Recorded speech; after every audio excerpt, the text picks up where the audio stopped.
2000'li yıllardan sonra finansal endüstri kendi içinde ciddi bir çağ atlamış vaziyette. Bu sistemlerle ve bu uygulamalarla birlikte bizler de hem zaman hem emek olarak çok ciddi tasarruf sahibi olduk. Bu gelişmenin durumunu bilmeyen birçok insan bu gelişmelerin maalesef dezavantajlarını yaşadı.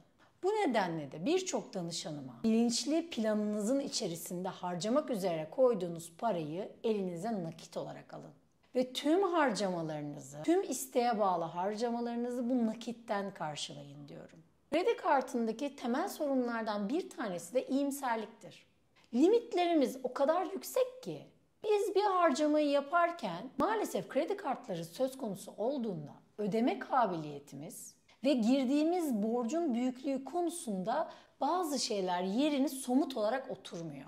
Cebimizdeki parayı kaybetmek gibi değil bu. Beynimiz hissetmediği bir şeyi algılayamıyor. Algılayamadığında da duruma iyimser yanıyla bakıyor. Bu da bize sonuç olarak birikmiş kredi kartı borcu olarak geri dönüyor. Eğer bir harcama kararı verilirken biri gelse size dese ki Fulya bu kadar borcun var. Bunun bu kadarını ödemedin. Sen daha önce bu alışverişi bundan yapmıştın. Şimdi bunu ödemek için bunları feda etmek zorundasın dese bu iyimserliğimiz ne olacak? Hemen rasyoneliteye dönüşecek. O nedenle de kredi kartı harcamaları genel olarak bizim için çok iyimser bir tabloda belirli bir hipnoz altında yapılıyor. En önemli noktalardan biri de bizler genel olarak kendimizi tanımıyoruz. Kendimizi tanımadığımız için de bazı noktalarda kendimizi tutamıyoruz. Özellikle başkaları ne der? Kendi içerimizde yetersizlik duygusu hissetmemek için bazen ihtiyacımız olmayan şeyleri satın alıyoruz. Burada tabii ki kredi kartının ödeme kolaylığı da bize çanak tutuyor. O yüzden biz insanlar olarak ne kadar irademiz güçlü diye düşünsek de bir tarafın zayıf olduğunu unutmamamız lazım. O yüzden de kendimizi tanımamız, gerçek anlamda neye ihtiyacımız olduğunu bilmemiz, aldığımız şeyin uzun vadede bize faydasının olup olmayacağını düşünmeden harekete geçmememiz gerekiyor. Bir de fiziki olarak para bulundurmamanın en büyük zararlarından biri hafızamız. Kredi kartıyla o kadar çok şey alıyoruz ki bir zaman sonra ne aldığımızı unutuyoruz.